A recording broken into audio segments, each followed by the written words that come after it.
महाराज जी ने एक बहुत सुंदर बात कही अभी, उसी बात का अनुस्मरण करते हुए आगे बढ़ेंगे कि संत महापुरुषों का संग बड़ा दुर्लभ होता है। आप सभी लोग महाराज जी के संरक्षण में बैठकर नित्य प्रति यहाँ पर सत्संग का लाभ उठाते हैं।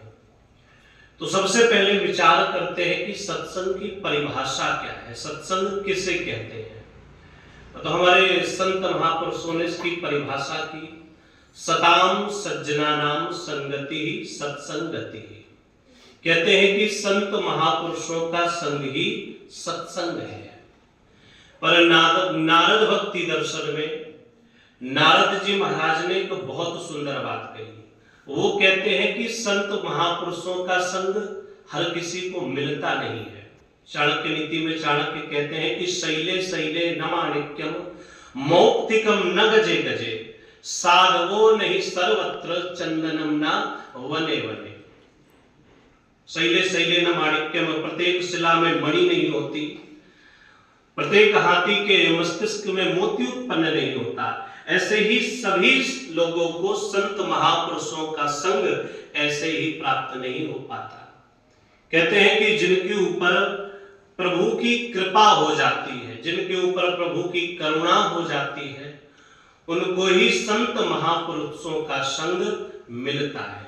नारद भक्ति दर्शन में नारद जी महाराज एक सूत्र लिखते हैं। वो लिखते हैं, दुर्लभो अगम्यो अमोघस्य। संत महापुरुषों का संग बड़ा दुर्लभ है। दुर्लभो अगम्यो, बड़ा अगम्य है, लेकिन बाद में एक शब्द जोड़ा, अमोघस्य। यदि सौभाग्य से संत महापुरुषों का संग हमें आपको प्राप्त हो जावे, पहले तो बड़ा कठिन है, बड़ा मुश्किल है, लेकिन यदि प्राप्त हो जावे प्रभु की कृपा और करुणा से, तो अमोघस्य, ये कभी निष्फल जाने वाला नहीं है, बहुत काम आने वाला है। तो निश्चय ही हमारे ऊपर प्रभु की बड़ी महती कृपा है। हम फेसबुक में देखते रहते हैं, महाराज जी के पेज से जुड़े हैं कि नित्य प्रति यहाँ पर सत्संग रूपी अमृत में आप सभी लोग अवगाहन करते हैं। ये बड़ा दुर्लभ है। सत्संग इस संसार में मिलना बहुत दुर्लभ है। हमारे गुरुदेव भगवान ने एक बहुत सुंदर पंक्ति लिखी है।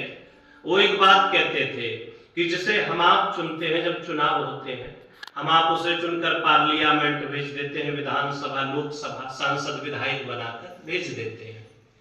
हमारे गुरुदेव कहते थे कि लेकिन जिसका चुनाव हम आप करते हैं उसे विधायक सांसद बनाते हैं, लेकिन जिसका चुनाव स्वयं जगदीश करते हैं उसे सत्संग भवन में लाकर बिठा देते हैं। और उन्होंने एक पंक्ति भी लिखी कि दरबार अनेकों दुनिया में,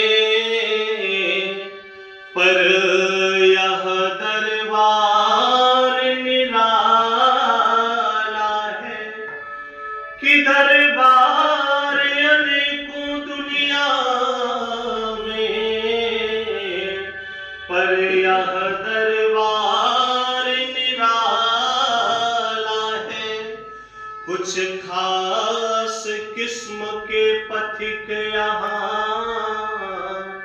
चुन चुन कर लाए जाते हैं। गुरुवर की मेहर है जो हम सब इस दर पर आए जाते हैं।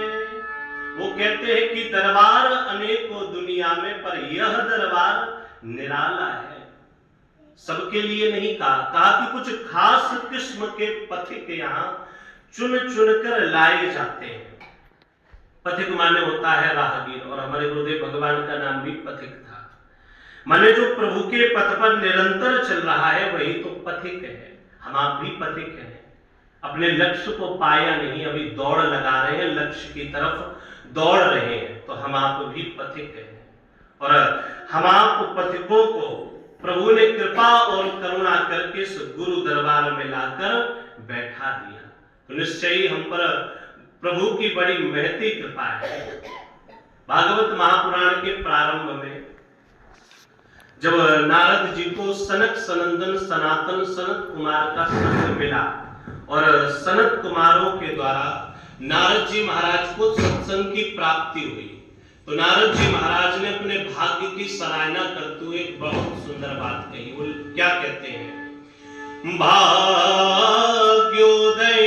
बहुजन्म समर्जितेन सत्संगमं च लभते पुरुषो यदा वै अज्ञान हेतु कृत मोह मदांधकार नाशं विदाय हि तदो जयते विवेकः। नारद जी कहते हैं भाग्योदयेन बहुजन्म समर्जितेन, भैया आज हमारे जन्म जन्मांतर युग युगांतर कल्प कल्पांतर के भाग्यों का पुण्यों का उदय हुआ है, जो हमें आपके द्वारा सत्संग रूपी सुधा में अवगाहन करने का ये सुंदर सुअवसर प्राप्त हो रहा है। तो एक बात बिल्कुल निश्चय मानिए कि आप लोगों के भी भाग्य उदय हुए हैं, जन्म जन्मांतर कल्प कल्पांतर के पुण्यों का उदय हुआ है, जो आपको ऐसे सुंदर स्थान पर जन्म मिला।